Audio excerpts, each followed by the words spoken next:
Good evening, everyone. I'm David Ross. For those of you who don't know me, Suzanne's not here this evening, but so I will be the MC more or less. I'll try.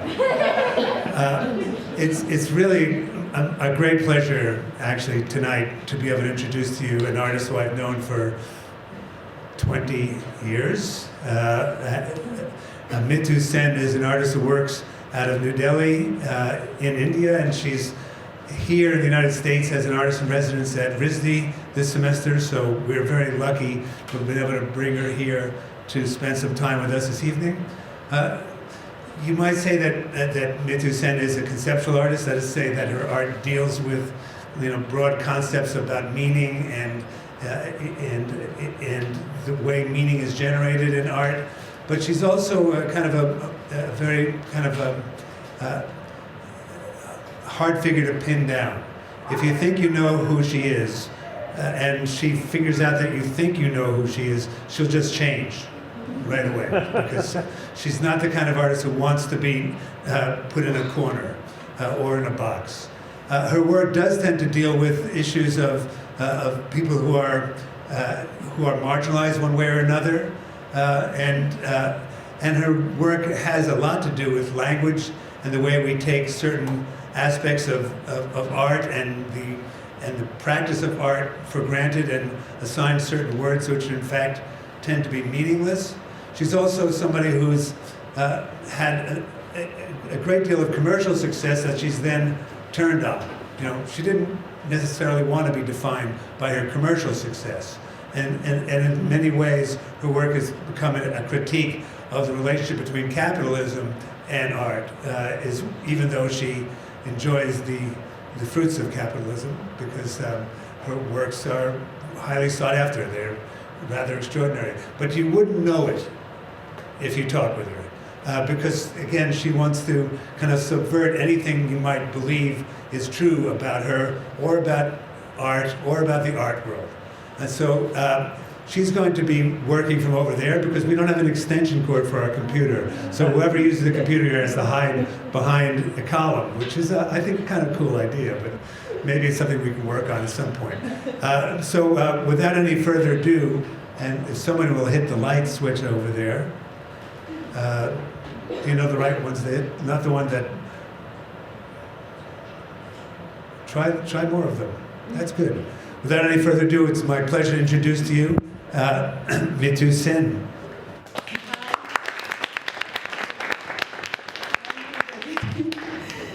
So I know David for nearly 20 years. So he's like my mentor. He was a curator of one of my shows in London. Use the microphone because it's very noisy. Oh, okay. I thought I have a auto mic. Thank you everyone for coming today. It's a privilege to be here. You can see I'm nervous. I'm always nervous. And thank you, School of Visual Art, Fine Arts, BFA? Use the microphone closer to your mouth. So, David had given a very, very exciting and impressive bio about me. And he also mentioned that I subvert. So maybe my presentation will be a subversion of what he said, or maybe not. So I'll not talk a lot. I would like to share a couple of my projects. I mean, I do different things, and every time I come to present something and I get really confused which part of my practice I should show. And I'm greatly inspired by philosopher Fernando Pessoa, who has like a heteronymous identity. I don't know if you know, he's a Portuguese philosopher from 19th century or 18th century. And this multiple selves and the playing with different identities was one of his. And I'm very much influenced by the play of playing selves.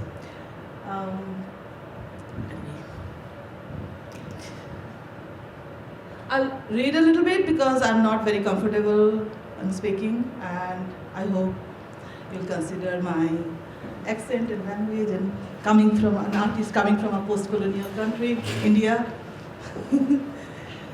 So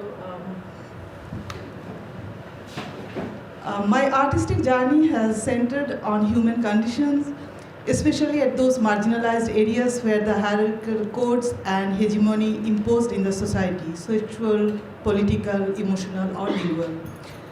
I'm intrigued by the politics of identity and the process of demystifying this phenomena. To me, myths and social rules shape identities, regulations, and codes in personal, professional, and political realms, which goes unchecked. I like to unmyth those monolithic structures by proposing alternative, absurd, and incomprehensible possibilities. My art practice is committed to the ideas of perpetual unsettlement and constant becoming. That process helped me cultivate an un-world. My medium is earning via methodologies of play, of vulnerability, and intuition with humor. Un is not non. It's not to negate, it's not an antithesis. My un strategy is towards an unsettlement. My conscious choice of cross-media trajectory does not have a linear passage. I enjoy interdisciplinary practice with a strategy of subversion and seductive labor. Playing with labor is my mode of communication. To unsettle our monolithic perspective, context, and the social construct. My practice is conceptually performative, and that has extended into drawing, sculpture, video, installation, poetry, sound, and even in the cyberspace, delving into poetic, philosophical, linguistic, social, or cultural themes. This variety defines my constant need to be expressive in whatever way possible and keep me free from any self-imposed restrictions of any singular practiced and market-driven art culture. My creative life has moved both chronologically and non-chronologically through themes and effects. I have gathered 5 conceptual pillars, narratives, to frame my practice that inform my practice. Radical hospitality is the base of my practice, like where I deconstruct the role play between guest, host, hospitality, and tolerance, and questioning or redefining the imposed etiquettes on hospitality and institutional space. Lingual anarchy, counter-capitalism, unmonolith identity, and untaboo sexuality. I have my own lexicons. To tell a little bit of my background, I grew up in small towns in West Bengal, in India, inspired by poetry and philosophy, and later through education in Tagore's Shantiniketan. Rabindranath Tagore was the founder of our university. He was the first Nobel laureate in India. The school was built in 1907. So I was greatly inspired by his idea of universalism. I'm educated there, a liberal school established as an alternative global education system to counter the colonial practice during the British period, and later continue its legacy and response to the post-colonial conception of Indian art. Poetry is my mother tongue. Honestly, my mother is a poet, and I always dreamed to be a poet since childhood. Poetry since childhood enabled me to experiment with spoken language and its rules and helped me better express myself, and also to communicate with others. I started writing in a very early age until my college days. My destiny brought me to Delhi, and also my then boyfriend, now husband, sitting over here, artist Shamit Das. So Delhi is the capital of India, far away from my hometown, Kolkata or Shantiniketan, where I felt increasingly disconnected from the Anglophonic art world and its exclusivity. It led me into alienation, a sense of unbelongingness, and struggle to assert my identity, aware of my limitations. So we have nearly 300 languages in India, and still the official language is like English and Hindi. Neither of the language I could have known until I came to the city. I used to be like write a lot, and while I was in my university, I was doing my graduations and masters in Shantiniketan. I was writing more than I was making art, and I already published a couple of books, and I was super proud and maybe confident about my identity as a poet, or I can write and share and communicate with others through poetry. But unfortunately, when I moved to Delhi, I couldn't communicate with anyone. And the next 10 years was a period of like time of silence when I could not express myself in any kind of language. As a child, I was dyslexic, so I had a constant struggle between coping up with the new environment, language, and the culture. The Bengali language and the poetry, once so familiar, my mother tongue, started slipping away, leaving me in a linguistic void. Later, also after finishing my master's in Shantiniketan, I went to Glasgow School of Art to do a postgrad. So during that period, I was kind of experimenting with visual language. I was creating imaginary scripts. So this is one of that such thing. Like this installation was made in Artomai, a residency I was in New York. In 2004, an extension of my practice alludes my primal and corporal relationship with language in terms of cultural loss.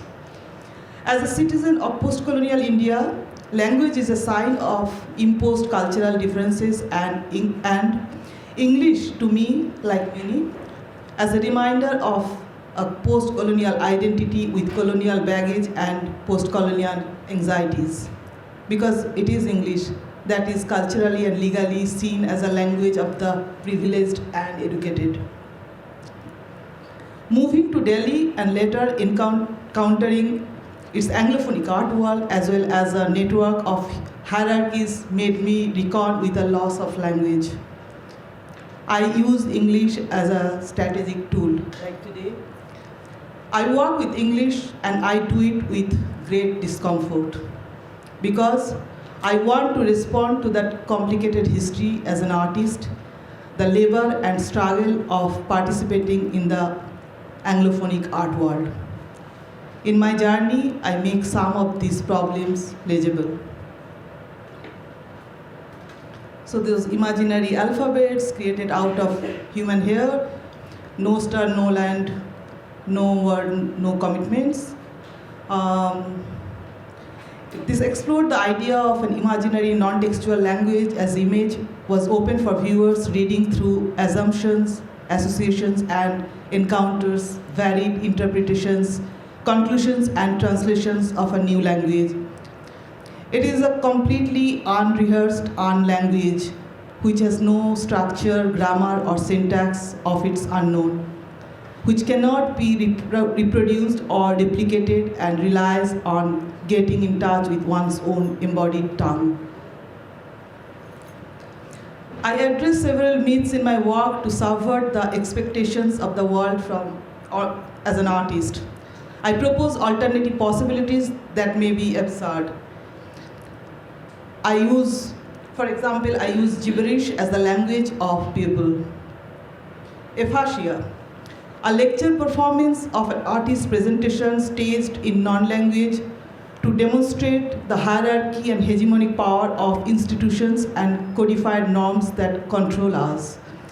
Aphasia was an institutional critique sliced through time. The pre-made film on my back, running through. I will show you the video in a while. It's a timekeeper based on that instructional invitation from an institute for an artist presentation in a mainstream art platform. So I was invited with a lot of a PDF full of instruction that what I'm supposed to do and not, because it will be like okay, I'll show you.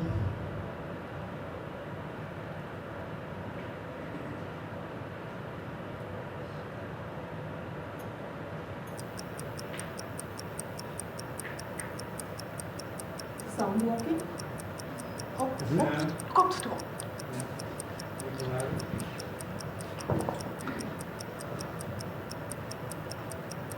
This scripts are from Dia ka the experts elemento. of the Ita email I I received from the in ulik guru string the body organizer. stop lik tuma yang thum lik jam ta in hard go ik house lik house tosti in a lax tum la puri tu sti bulik house tu you wow so do the lights will be da costa in hall sumari in da sa ko no dum tu dri da alo sti ma dik cruisely da use level slap tau tik la into ta step you shall be sleep on to see you come you wow da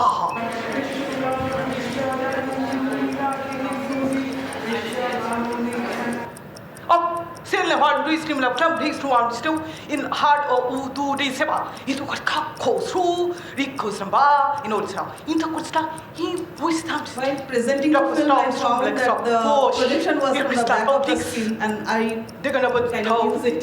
you know somebody come shoot you know like so three all I was supposed to be in the podium, and I'm going to go sleep now. their instruction was You know, don't you could start. You beyond could start. the You podium could start. You because of could their start. You acoustic could start. system. You could start. You could start. You could start. You could start. Push him to the hello so. Oh no so.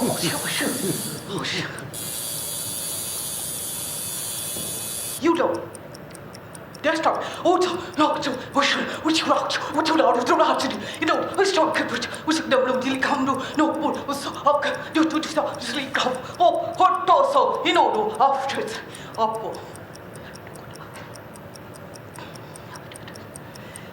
also sooner or later let's roll got calls shoot someone up it's taken from the I could serve it up, cameraman also thought that there was an error. You don't see. Zoom. It also you cut all those stuff. Still extra show. But customer is too. He'll have said to be hard. In no also. Oh come. Oh sham no so. At all every some doubt.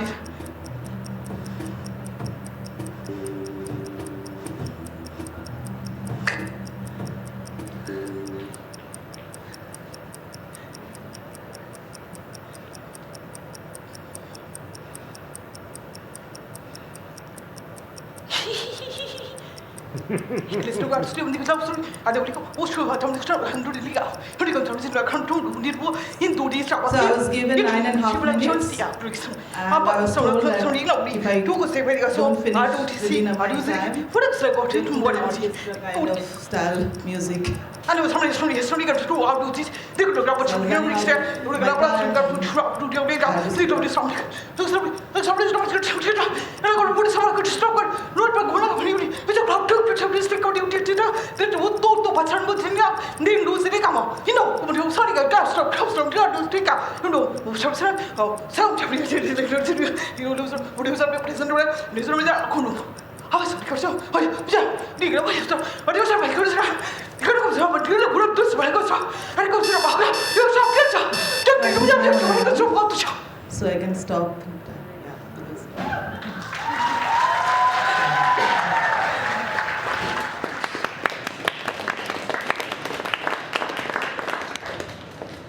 My intervention involves raising my own voice with non-language gibberish, using nonsense speech, which is absolutely alien and undomesticated, often frustrating those who sought to grasp any straightforward meaning.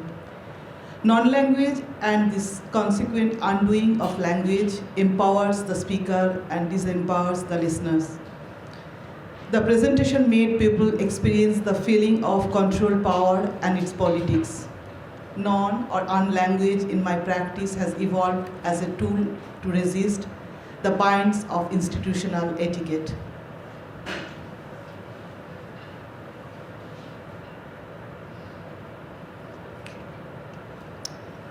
Two of my graffiti works, one was like my name is Me Too and how people call me or made my name like spell. So it's just not me that I'm bad in English.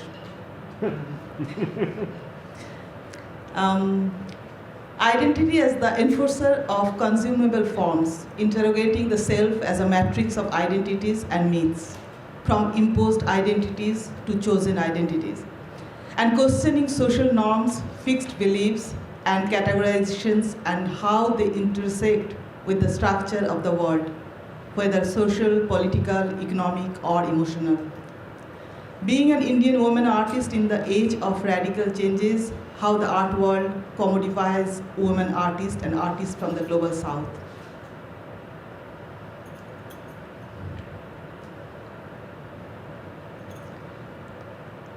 One of my earliest show, actually it happened in New York, 2007, called Half Full. Being post-colonial, South Global comes with its own problematic limitations. It facilitates a practice of self-exoticism to be deemed worthy of having your work consumed by the Western institutes of the art world. There was a time and demand in the early to mid-2000 era about market consumption of others, how my marketability of art to be acquired, consumed, and valued. In that decade of emerging market of new aesthetics, new exotics, a new cultural way to re-exoticize the art and the artists from the global south.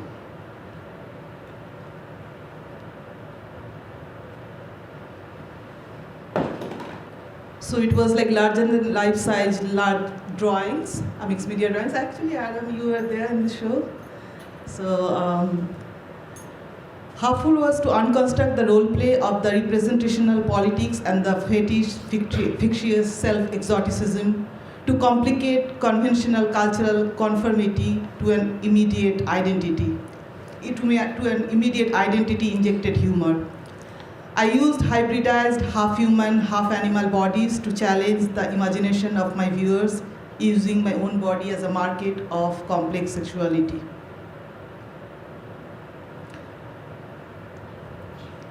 Which was so appreciated in 2007. Around 2019, I wanted to show two of my works in India again. That was lying in my studio. And I was politely asked not to hurt others' sentiments. By then, in this 12 years' time, the geography, the demography of politics, everything changed. My country also having a very conservative government now. So a brave artist from India who was appreciated in 2007 was asked not to show this kind of things in any public platform. So I started blackening the work because they wanted something smoother and, more sensitive. So Half Full to so I named that same work as Apolitically Black. It is an absurd play and a humorous subversion countering the rise of social and political conservatism at this present stage in India. The unappropriateness of having nudity and violence as the subject matter, these past artworks were carefully blackened and decorated with flora and fauna.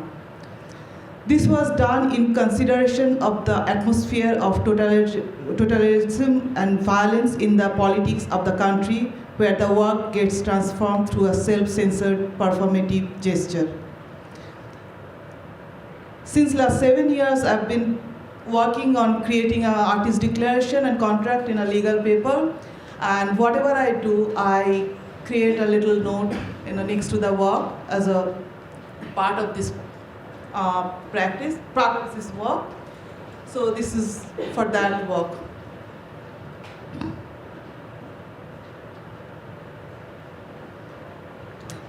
Unfortunately, it is not just gender and sexuality anymore. The ring of censorship has broadened and now encompasses the smallest of things, anything that is seen as ambiguously suggestive or subversive. So what else but I subvert my own Wikipedia page, the help of some. And very interestingly, I love the cyberspace, so I often work on this cyber medium. I try to change my AI-generated Google identity, manipulated wrong info into this Wikipedia page that stayed unchecked for long. I believe cyberspace complicates feminism as it blurs the divide between the body and the digital. I find myself enjoying the play of different social media accounts. I have different social media accounts, known and unknown. The modality of Zoom bombings, my Wikipedia page, made malleable by changing its important information or by working on algorithms or structure of thought about authority in this internet. The digital is where I can find vernacular vocabularies of non-language, unbiased about gender and beyond the pale of the art world. I mean, of course it has its own red flags. I'm constantly back and forth with my works because I don't follow a chronology.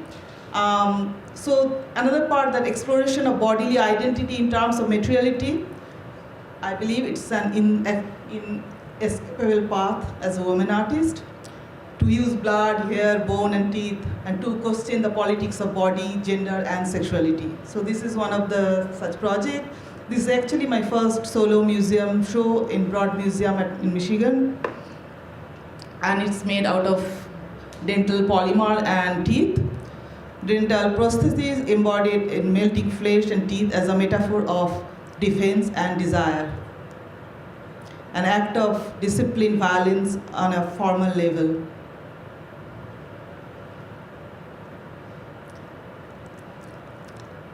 My drawings, so many of my works deal with femininity, interiority, and eroticism. Sexuality is self-confidence. The intimate, erotic, sensual, psychosexual, forbidden, censored, invisible, homosexual, provocative, humorous, playful, and subversive. I try to define the representational and conceptual body in my practice, the body as a marker of complex sexuality, with their direct citation of physiognomy, history, cultural values, myths, lore, superstitions, emotions, and affect. The intimate, erotic, sensual, psychosexual, the complex sexual self as the psyche, socio-culturally repressed sexual desires, unseen aspects of human body, intimacy, identity, masculinity, and femininity, the psychosexual repression in power games, and the act of disciplined violence.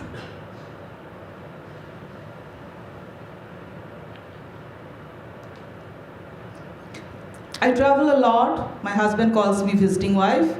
I go to different places and countries and cultures and always like to take something from there and subvert the idea. So this is in 2008 in Japan. I found very interesting manga books, but they're like the Japanese friends were very shy about like sharing with others or talking about them. I understand this subculture, but I found it's like highly impressive. So I made like a 3 meter by 4 meters large drawings. I monumentalized kind of those soft pornographic imageries, blending with my own like self, and put them in that museum in a public place. This popular local manga subculture of Japan to facilitate a dialogue between the subculture of erotic art and desire, the genre perpetuates and the dominant projection of Japan's homogeneous and upright values. How the graphic book, small pornographic manga characters blew into a surreal, out of proportion public overdose. A cultural expression externalized through drawings aimed to transform public attitudes, spur and increase aesthetics, interchange, generating a new way of seeing and understanding. Another series called Black Candy, I Forgot My Penis at Home, a narrative of vulnerable masculinities through a feminine perspective beyond the binaries of male-female, heterosexual, homosexual equation. And that was the time when homosexuality was still like an illegal thing in India and my country.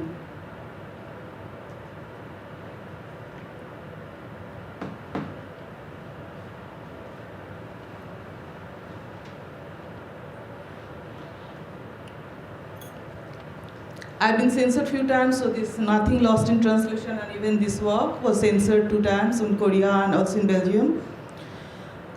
I'm quite good with making this drawing and comfortable and passionate, but I also have a dark side making these beautiful drawings because I like to break the idea of I'm only a drawer. So because I don't want to be trapped by the market, and I want to just explore the other parts of this art practice. So I want to earn my freedom, and but like for this set of practice, especially the drawing and material and object-based pieces, I'm constantly pigeonholed into the categories associated with gender as a woman, politics like feminist, and location, the post-colonial, global south, third world, and expectation and unsaid demand. So this fits very well with my identity and my position, but I don't want to be boxed like that.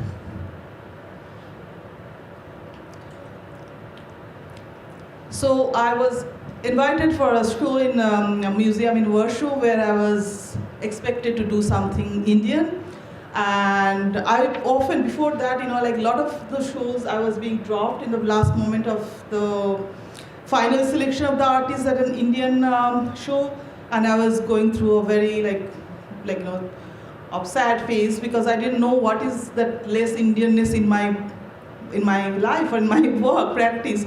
So I sent a proposal to the curator that I'll make something very Indian, and I sent a proposal of making that iconic monolithic Indian identity, Taj Mahal, as my drawing practice. And I was of course selected, I was invited, and I started making that left-hand corner, that started making the Taj Mahal in this beautiful building in Warsaw, juxtaposing that two different kind of architectural space. But after 3 days, I definitely got bored. I easily get bored. I cannot continue doing things for 15 days. And I requested the curator if I can do something in the next room. And she was shocked. She said, no, next room is dedicated for some other artist. I said, I know, but I'm not going to take the main space. Can I take the little space behind the door? So I actually, eventually, for next 2-3 weeks, I occupied the whole museum, but all these hidden spaces. And I dismembered the whole Taj Mahal into pieces and made them placed in this whole museum. This iconographic monolithic image and was drawn in different parts of this museum to question the value of cultural and identity and exoticism.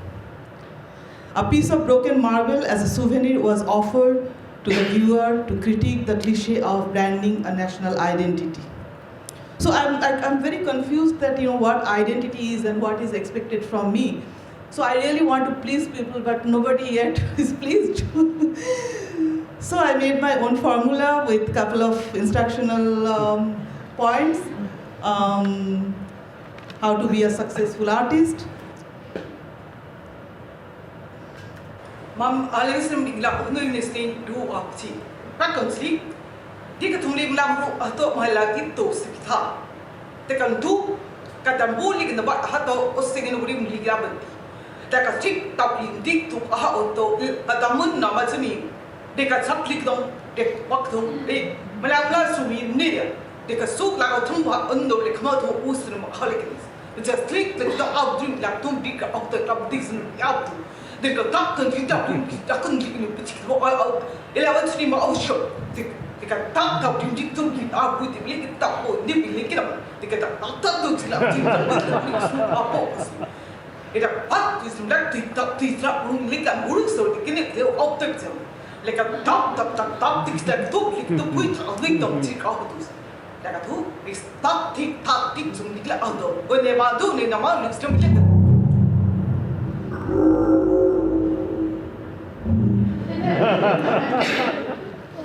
I use art on the network to change the ways other cultures understand the representation of an artist's identity. Much like a disclaimer and an anarchist, I attempt to interrogate, subvert, seduce, and destabilize this monolith construct in the zone of experientiality and affect. Successful artists that suck. It is the critique of these consumable forms, starting patterns of consumption, engagement, through flat identities and demographies. The geopolitical role of exotica exalts the female identity to cultness from the global south. A double-edged position where international recognition and representation is dependent on how much you invoke cliches, narratives of pity, exoticism, and third world problems, a difficult position that artists are put in on account of gender and location in the global south. It is a pedagogical satire that sees conversation on post-colonialism bound within relations of neoliberalism, patriarchy, and the institutions of art world and academia. I frame my gender politics through the market and cyberspace intervention. Feminine modes of practicing art as invisible labor, such as generosity, an overrated and misunderstood mythical virtue. There is always a complex relationship and a constant tussle between the artist and the market to claim ownership of art. This is where I try to counter and flirt with the commercial laws. Cyberfeminism have critiqued both the patriarchy and the ways in which the digital world reflects the hierarchies of the real, by using technological tools and the flaws from glitches and QR codes to Zoom bombing and multiple identities as a form of my politics. During pandemic, I was invited on a couple of virtual residencies and to intervene. And I was invited by Berkeley to host a 72 hours residency where I tried to sell the Berkeley brand name to 72 other professionals with the name of Berkeley is the name, it's a brand name. And it was easy because 72 hours at a stage, no artist or nobody can be alive because it was a live performance for 72 hours. I play with the word. So I requested my fellow friends and professionals, YouTubers, bloggers, chefs, and like poets, to host 1 hour and sold their products to the Berkeley platform. The 72-hour live streaming performance subverting the virtual aesthetics and politics of counter activity, sabotaging and metaphorically selling in varied time zones the host name Berkeley, a branded institution and a co-sharing this privileged platform to different creative professionals and staging a disruption over a live streaming performance.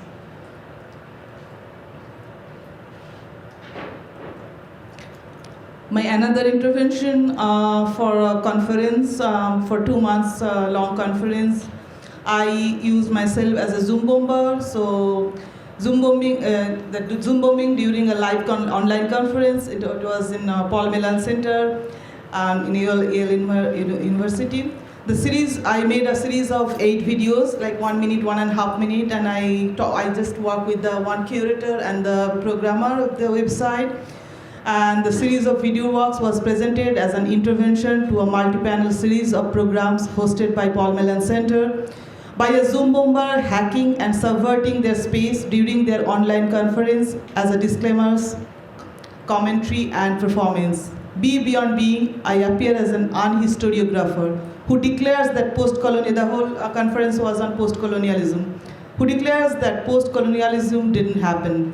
In making that provocation, I was not really trying to institute offense or trick an audience of scholars, but showing them a mirror by staging an absurdist claim in the language and aesthetics of Zoom bombing glitch. I just saw a small section of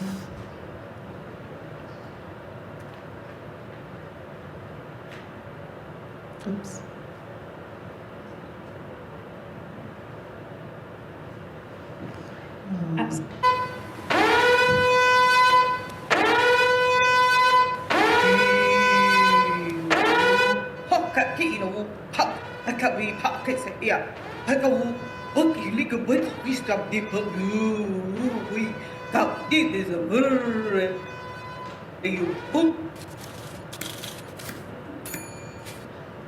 We were just Zoom bombed again by the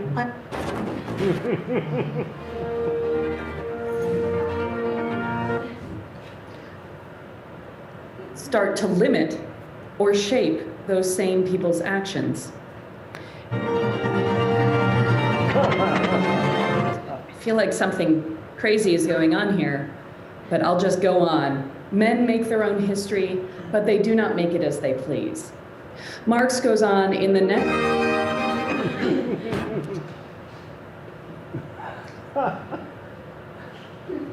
I'm not sure how to continue.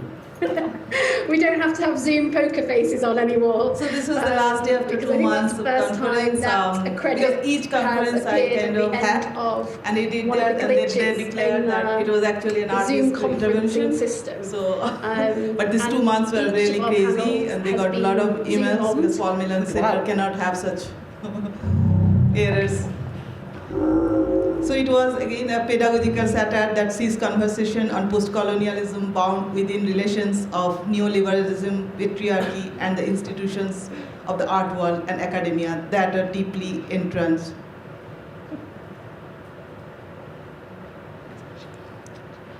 As I mentioned, that there is always a complex relationship between the artist and the artwork. And David said, like, I love money to get from my art practice so that I can survive, I can support myself, and I can enjoy. But at the same time, there was a time in around 2005 and 6, and because I don't know, I was innocent that time, and I just thought like within 6 months how my artwork priced like 5 times.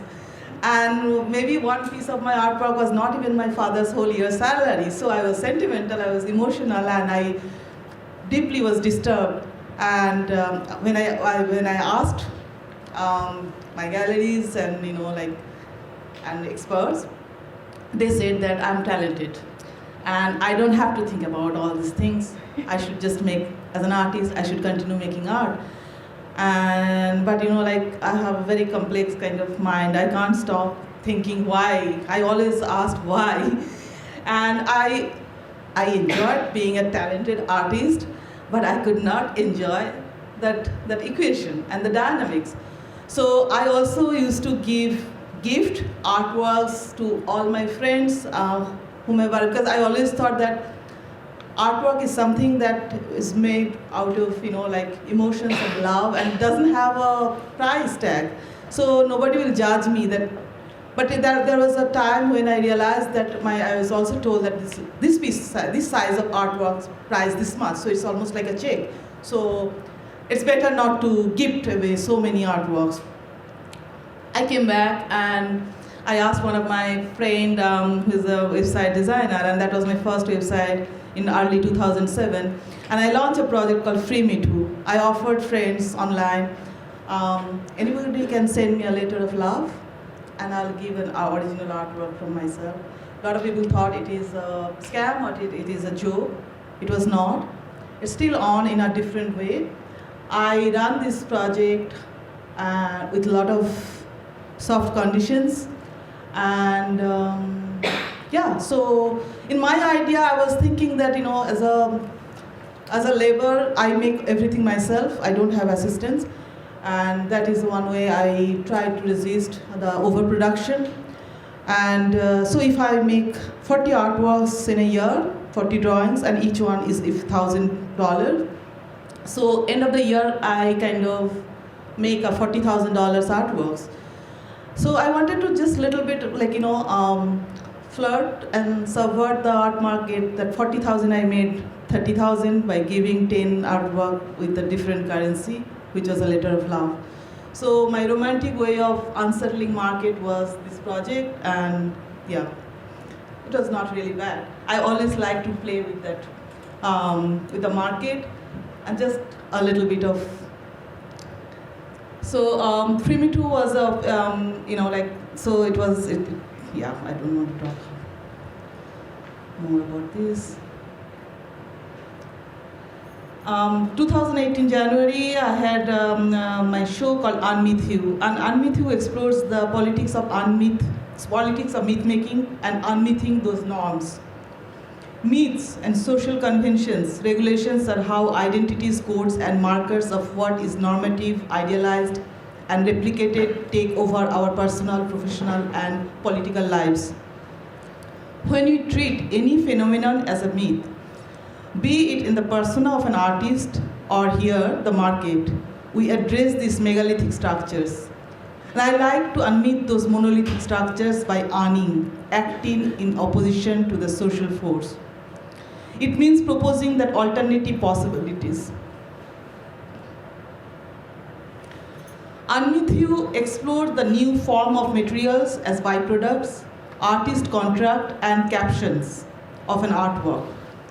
Byproducts are those, the tactile manifestations, consumable, tangible entities, and remnants of my ongoing process are called byproducts. The contract beside each artwork is an absurd, provocative, tempting, and utopian proposition to push towards interactivity where roles are reversed and objects are re-objectified. I used captions to acknowledge the ignored, missing, neglected parts that run below the surface, making them visible and audible. These captions and labels are a new form of materials for me, creating a vocabulary that documents the monumentum of my impulses, sentiments, and emotions, which later fade away due to academic correctness and rationality.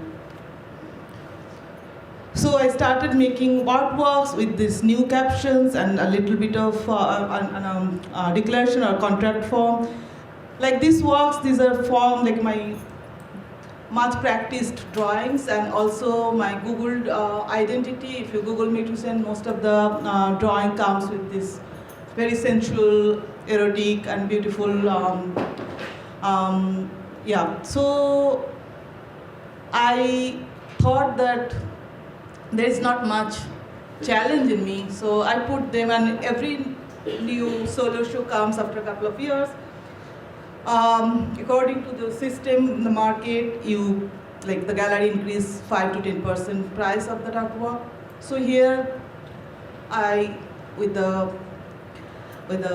discussion with my gallery, I gave a 10% forced discount to the collectors. So in that way, it was easy for me and try to see that how this demand and supply still can work, and I made myself comfortable.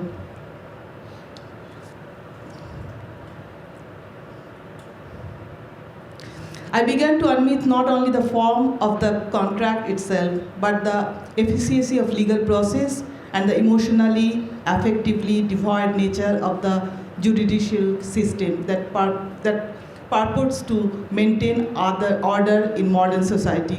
So I also work with a lawyer and who helps me grounding me in this process. So I try to be as much as I can be correct.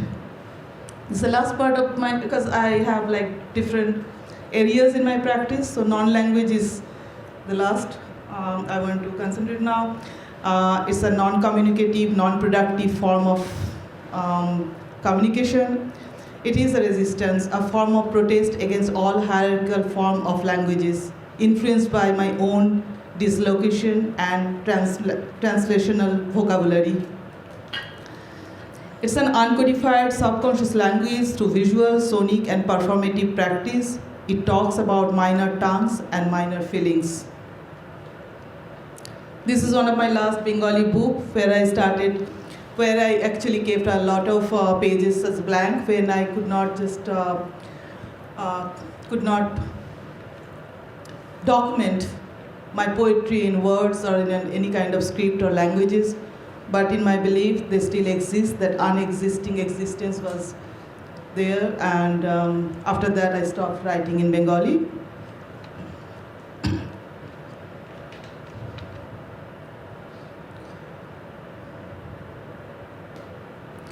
So this is the time when after moving to Delhi, my poems in their words and shapes became minimal. I started exploring the void they left in their wake instead of words that would form within them.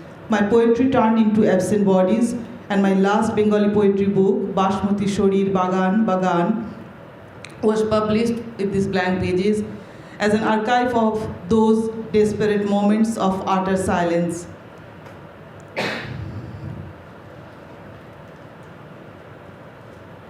And then I published another book in glitch poetry, and that was not conscious, but after 10 years of being silent, I wrote another book. But accidentally, this whole manuscript got glitched. And I sent it to the publisher, the same publisher, and he asked me to send he said it's a corrupted file. And I had to convince him that it was not a corrupted file, it's just you cannot read or nobody can read today. but it can be decoded in some time. Who knows? So finally he had to, because I'm very stubborn, so finally he had to publish this book. And I call it I Am a Poet, employing those glitch noise and the nonsensiality of a radical glossolalia. A disappearing body of languages morphed into unreadable voice, compelling computer glitches as a poetry with non-language performance and interactive audience recording. It is an effective inquiry into the limits and possibilities of language in that contemporary. And then I also started deciding those stories those like some poems, you know.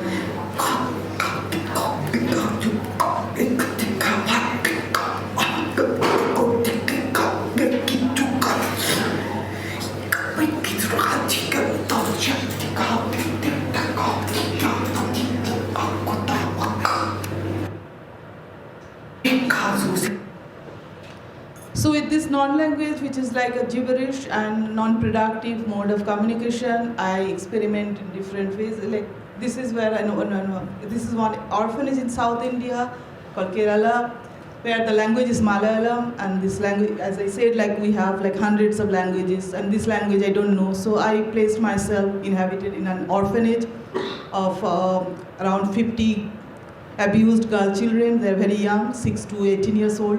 I stayed there a couple of days and kind of tried to create a communication. It was not very easy, it was hard, but somehow, yeah, I managed. I made a film. So it is like, you know, a camera around my head. And this is my first entrance in this orphanage. I don't ever use any of my performances as a stage performance. It's always non-scripted and spontaneous. I put myself like this. English, Hindi, I was not allowed to disclose their identities. That's why I had administrators. It's like 2014. And the whole film was made like this. Telugu, Marathi, Gujarati. No, so you know, like their curiosity, their frustration, their suspicion, everything that the encounter was like. And over days, you know, I mean, there is a part where one girl is really frustrated. Wow, Martino. What's that? What's the name? No, wow. It's like a wow. On both the swing, we speak like a cigarette. Has that?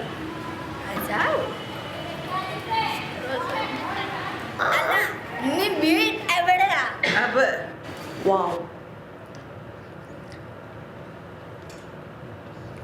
Again, my beautiful drawings and large light boxes in Asia Pacific Triennale in Brisbane. But as I said, like the beautiful drawings doesn't make me fully satisfied. So I did a performance with Alexa in front of these drawings. And to challenge her ability to organize her life, how they do. Alexa's got objectivity, her messages of incomprehensions become metonyms for the responses of those who are in charge of our geopolitical orders.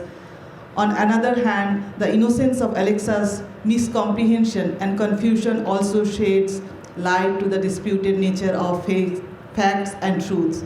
So, Alexa, how are you? Glad you asked. I'm happy and chatty, so let's get talking. Alexa, you someone, ma? Sorry, I don't know that. Alexa, do you know my language? I'm sorry, I don't know who that is yet. What is your mother tongue?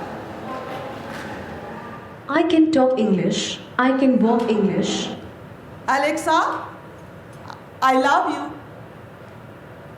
Whoa, Who is Alan Guthrie?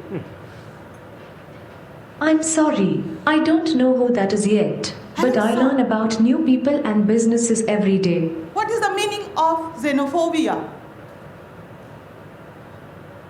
Xenophobia is usually defined as a fear of foreigners or strangers.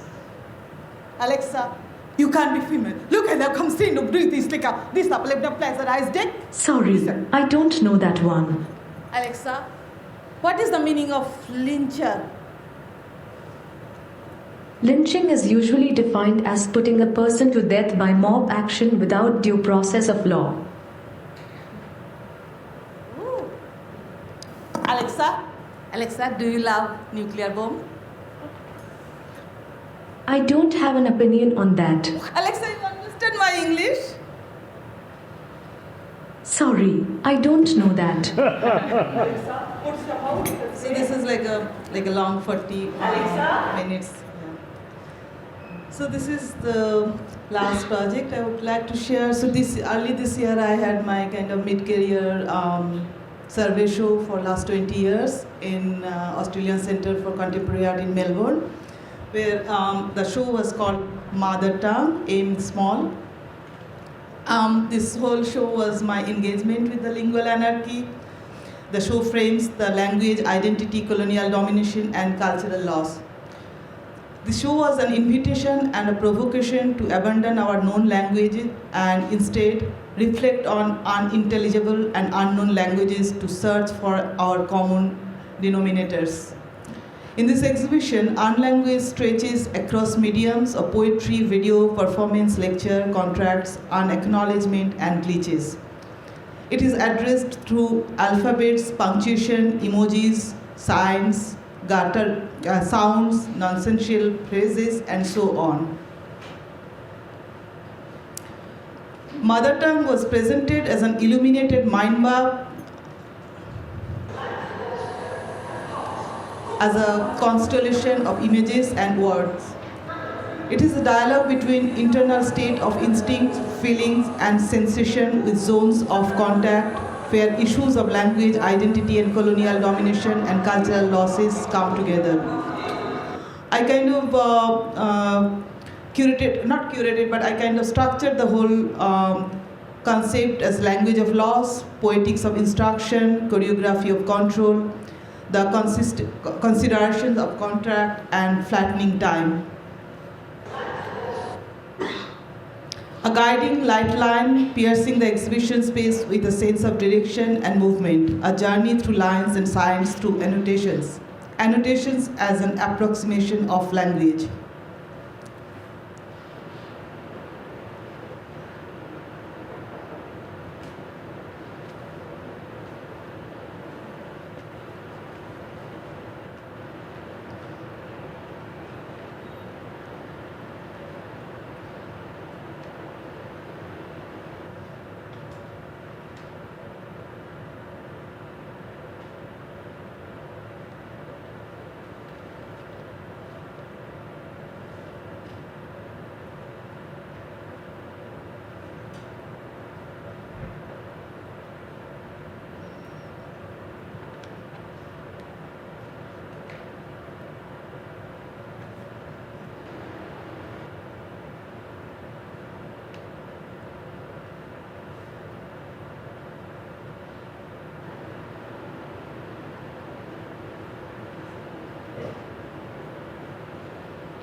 Of course, it was in Australia, so the land acknowledgement was one of the major area that I've tried to intervene with my subversion.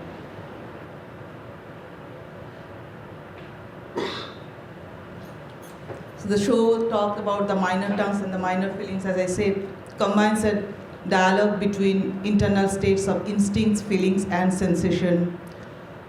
And poetic abstraction is the communicable other tongues. Language in all forms, not just textual, verbal, and oral, but also language as motifs, sounds, or tears.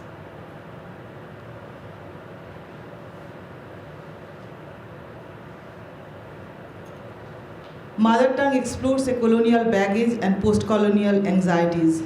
It is a provocation and invitation to enter a space where language is undone and incomprehensible. Playing with that anxiety and pressure to locate meaning in words and sentences, it's an offer to the audience to challenge of unknown and unattainable language. Thank you.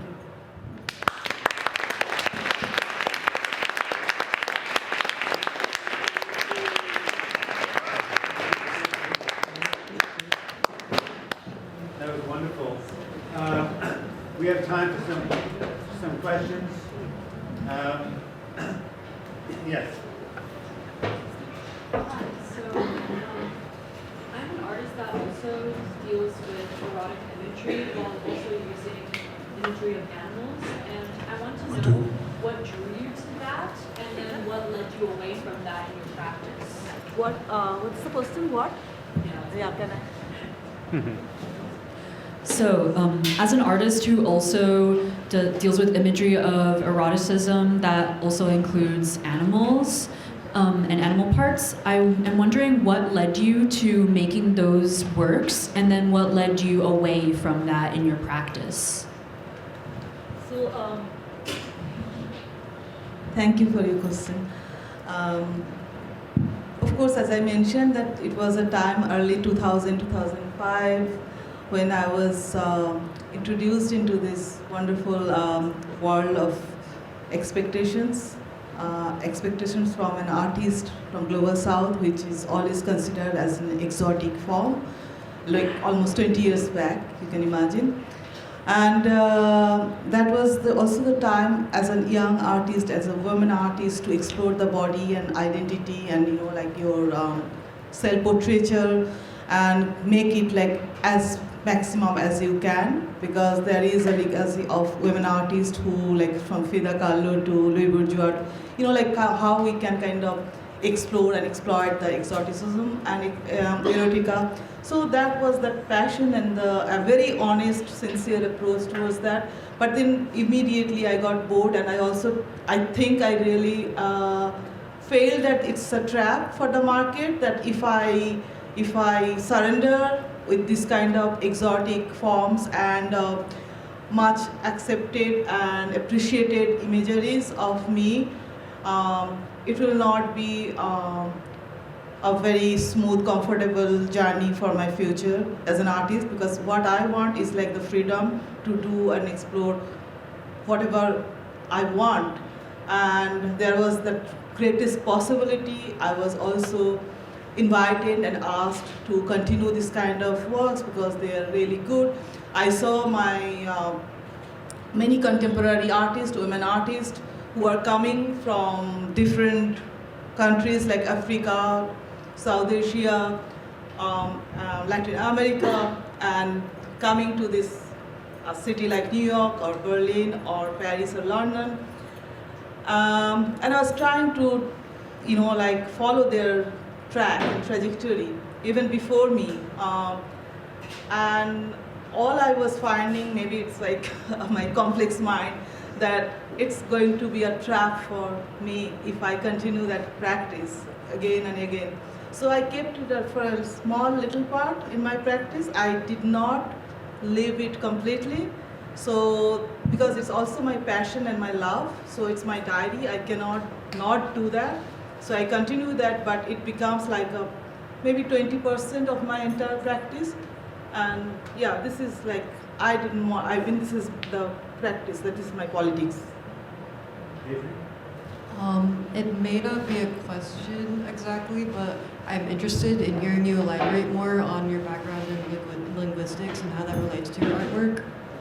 Sorry, can you repeat? I'm just interested in hearing you elaborate more on how linguistics connects to your artwork. How linguistics connects with your artwork. Oh, this is like my everything about it. Yeah, this is so. As I mentioned that yeah. So I come from a background with this post-colonial kind of complexity, where India is a country with hundred of native languages, and where still, as a post-colonial country, those are privileged who are educated in English medium, and that hierarchy and the hegemony of this lingual politics always made me suffer. And I questioned, because my mother is a poet and I myself wanted to be a poet, but I realized that like that language, the Bengali language, or one mono language is not going to serve my purpose, or made me the question, the greater question I had, an inquiry I had for language and communication and the politics around that language is not going to serve. So I started subverting that. So I started making them, different. So my language became imaginary script or glitches or non-language gibberish, and so on and on and on. I don't know what next. But every time a new media comes, I'm very much involved with this new media practice. I haven't share much. But this is my multiple parallel journeys.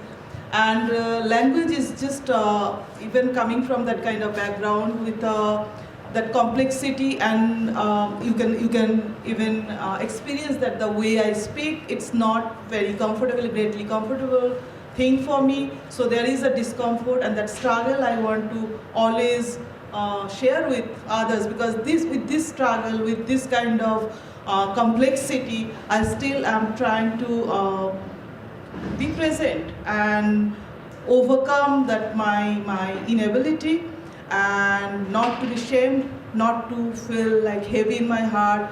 All I want is that empathy, and not kind of empathy in the sense the whole politics of empathy is another thing that I really want to question, that how people are responding. And if I talk too much about that subconscious language or something like that, it sounds too romantic. But language is something that, and I for the last 25 years, I've been traveling into places where English is not a language, or not even, like a parallel second or third language. And I'm still here, and I have communicated with all of these people, and I don't know what was it, like this orphanage, like how the communication happened. So it's complete surrender, complete empathy, and yeah. Thank you. Challenging as an artist, that you challenge every construct, every order, every social regulations of any kind. I guess you called for something else. So I'm curious to know if the artistic force within you is rely on kind of a divine or I'll say imaginary reality that it's better, alternative reality, or you draw a little bit from the Indian or more like the Far East culture that see the forces of structure and destructive forces as kind of two forces that have kind of a own dynamic, and you just pick a side, or you have kind of a criticism, constructive criticism on reality, and you deep inside imagine a different reality, or advocate for a better, perfect world, if it makes any sense, the question. Yeah, sure, of course, I understand what I would say that, I don't want to greatly romanticize the idea of coming from, but if something is already embedded in me, with my upbringing, with my culture, that is there, but I don't want to over-project that part, including that another exoticism like a spirituality. And I don't necessarily, and I don't think that I always subvert every hierarchy. I rather find myself as like a trickster, so I want to poke and tease. And as a teaser, I want to make some comments and subvert some areas that makes me uncomfortable, and I also find that similar kind of discomfort with my other fellows. And questioning is like, and critiquing is like the basic human, I think, foundation. Like you I mean, accepting everything as a normalized form is the problem of our society. We can see in how the world is changing. Just because we don't question, we are not just aware of what is going to happen. We are just like cocooned within a little limited self, and we think that it is very protected, and so critiquing and questioning and subverting and poking and if possible just like punching is it's a good way to, so not as an artist but just as a human being. I think that is in our all of our nature. I mean, so I do that. We have time for maybe one or two more. So when you in your work, being able to use deliberately absurd, non-understandable language or very clashing imagery to get to communicate, that's something that I find really compelling and something that I am very interested in, and it makes me want to especially seeing the video work and performance and everything. It just for me makes me want to it makes me curious and engaging. But do you find that being so absurd and correct me if I'm wrong, but deliberately using humor at times in your work, and just creating such shocking in terms of surprising, the Zoom bombing work, creating these surprises in your work. Do you find that people sometimes react by refusing to engage with the work in a curious way? And do you have how do you react to if people maybe don't engage with your work the way you want them to, and do you do so by over-explaining the work, or how do you deal with that reaction, I guess? I understand. I don't do anything actually, and I think that if there is any form of refusal, that is, there is any form of refusal, that is also a kind of engagement. So I have seen that when I'm performing in a stage or presenting my entire presentation in non-language, half of the auditorium is living, and that's a great joy for me. And I feel very, because it's not that I want to overpower and want to show that, look how much I've done, what I've done. This is not the idea. So the deconstructing that whole market, the consumable form is my idea. And therefore, if somebody is refusing and if it is absurd to them, this is the idea. This is the politics of, addressing, So I'm actually happy that you are still here and asking me the question. I really appreciate. I'm not an activist. I cannot make the world great again. Well, thank you very much, Neetu. This has been a wonderful